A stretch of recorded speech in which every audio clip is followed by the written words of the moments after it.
kita berbincang.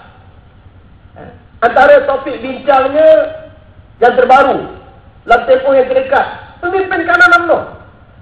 Dia kata, kenapa tidak kita duduk bincang tentang masalah orang Melayu? Saya kata boleh, saya boleh berbincang masalah orang Melayu. Saya pun nak bincang masalah bangsa saya.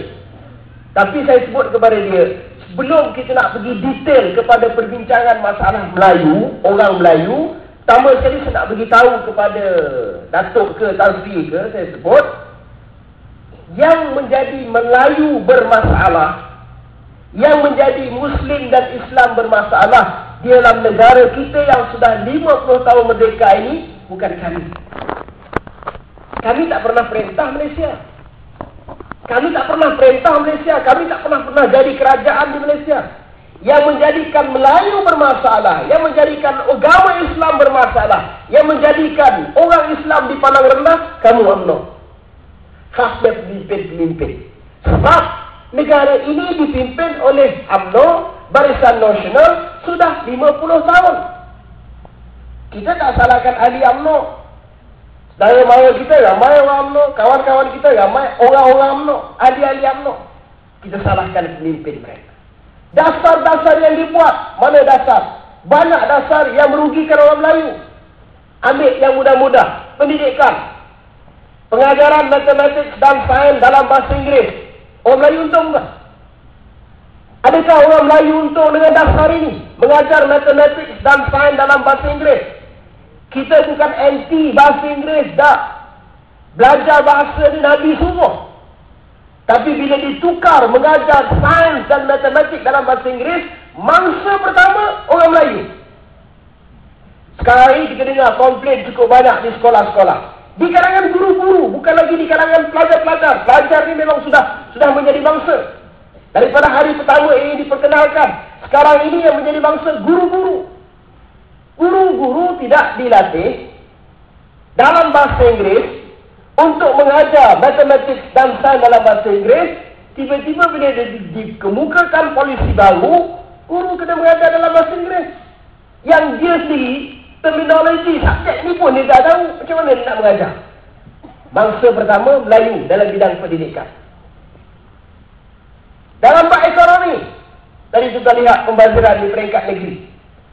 Pembaziran yang kalau dengan apa yang telah didedahkan tadi pun rakyat masih nak letak kepercayaan kepada UMNO Barisan Nasional, tuan-tuan, kita jangan lupa hadis Nabi. Kita orang Islam. Ya. Rasulullah SAW ada tinggal satu hadis kepada kita. Yang terjemahannya, apabila kamu berikan amanah kepada orang yang bukan ahlinya, apa Nabi kata? Fantazir sa'ah. Kamu tunggulah saat kehancuran. Nabi sebut, apabila kita, orang biasa, rakyat, orang kampung, dalam DUN, dalam parlimen, bagi amanah kepada orang yang bukan ahli. Apa ciri-ciri orang bukan ahli? Antara ciri-ciri orang yang bukan ahli ini adalah guna kesempatan untuk kenyangkan perut sendiri. Guna kesempatan untuk kekayaan pribadi. Guna kesempatan peras rakyat. Guna kesempatan curi duit rakyat. Ini benda yang Nabi dah sebut. Nabi kata, kalau kamu biarkan ini berlaku, fantazir sa'ah. Kamu tunggu saja saat-saat kehancuran, kata Nabi SAW. Ini bukan kata untuk guru. Ini bukan kata Presiden PAS. Ini bukan kenyataan timbalan Presiden PAS. Tak. Ini kata Nabi. Ke zaman Hazari ini tak payah pakai hadis Nabi. Adakah zaman Islam Hazari ini tak payah ada pakai hadis Nabi? Tak. Hazari itu Hazari lah tuan-tuan. Tapi zaman kita dalam keadaan kemenut politik, kemenut ekonomi, kemenut pendidikan, kemenut segala-galanya, kita balik pada hadis Nabi, apabila kamu bagikan amanah itu kepada orang yang bukan ahlinya, fantazir sa'ah. Satu. Yang kedua, Nabi juga ada sebut, idza mastahiyaita fasna' ma syi'ta. Apabila kamu dah tak malu, kata Nabi, buatlah apa benda yang kamu nak buat. Ini hadis Nabi. Nabi nampak. Nabi kata, apabila kamu sudah tidak malu, buat apa benda yang kamu nak buat. Yang ada sekarang kan, pemimpin UMNO Barisan Nasional yang duduk di atas, sudah hilang sifat malu daripada mereka. Pasal apa hilang sifat malu? Pertamanya, cara mereka naik sudah tak malu dah. Menipu untuk menang dalam pilihan raya, satu bab. Bila cara naik itu pun dah tak malu, duduk di situ lagi dia tak malu. Sebab bila dia dah duduk di situ, dia tak payah berjumpa dengan rakyat. Dia hanya datang jumpa rakyat bila dekat dengan pilihan raya besok.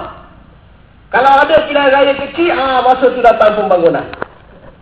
Buat mati adun sini tuan-tuan, masa tu kita akan tengok baru masjid dah rasmi 4 kali, rasmi pula kali ke-5. Sekolah dah cat berapa puluh kali, cat pula, rasmi pula kali ke-10. Masa tu datang pembangunan. Pembangunan hanya sekadar nak tutup mata rakyat, bukan untuk kepentingan rakyat. Negara kita kaya, tuan-tuan. Mana kekayaan itu? Kenapa masih ada orang layak masuk universiti, tak boleh masuk universiti? Saya selalu sebut ini. Di rumah saya masih ada beberapa borang permohonan, bukan borang, surat permohonan. Minta tolong, ada satu kes anak dia belajar perubatan. Tak boleh masuk peperiksaan. Budak dapat 12A. Belajar luar negeri. Cari beasiswa tak dapat, mak ayah dia bergadai bergolok. Habis tahun pertama, nak masuk peperiksaan tuan-tuan, tak boleh masuk peperiksaan sebab tak boleh bayar yuran. Apa yang kerajaan buat? Beli kapal terbang 200 juta. Tuan-tuan, 31 Ogos tahun ini, tuan-tuan tunggu tengok. Sambutan 31 Ogos tahun ini, bersempena dengan 50 tahun merdeka, tuan-tuan tengok betapa boros kerajaan Habari ini akan belanja duit tuan-tuan, duit saya, duit orang kampung Pulau Pisang, duit orang Parlimen Kubang Pasu, bagaimana borosnya mereka akan belanja duit kita untuk sambut 50 tahun merdeka. Kita dah dapat maklumat tentang sambutan 31 Ogos tahun ini. Tuan-tuan, akhir sekali yang saya nak sebut, pilihan raya umum kali ke-12. Sebelum keluar tadi, saya tengok mata berita sekejap. Walaupun mata berita ni tuan kadang-kadang tak tengok, betapa sakit hati je. Tapi saya sempat tengok sekejap mata berita, telah diumumkan. Ini mungkin tak relevan sangat pada tuan-tuan. Telah diumumkan tadi bahawa kerajaan sudah hampir pasti akan menaikkan gaji kaki tangan kerajaan. Bila dia sebut saja tadi kenyataan itu datang daripada Perdana Menteri sendiri, saya kata confirm, pilihan raya dah dekat. Dia akan guna-gunakan pegawai kaki tangan kerajaan. Lepas ni dia akan guna-gunakan rakyat. Tak pelik kan tuan? Tak pelik kalau dia juga akan sebut harga minyak akan turun. Tak pelik. Sekarang ni patut harga minyak turun dah. Sekarang ni. Sebab alasan kenaikan harga minyak baru ni patut sama digunakan untuk turunkan harga minyak. Kerajaan naikkan harga minyak kerana alasan kerajaan adalah harga minyak di pasaran antarabangsa naik. Bila harga pasaran antarabangsa naik, maka harga minyak juga naik. Kenapa sekarang harga minyak di pasaran antarabangsa dah turun? Pasal apa tak turun harga minyak?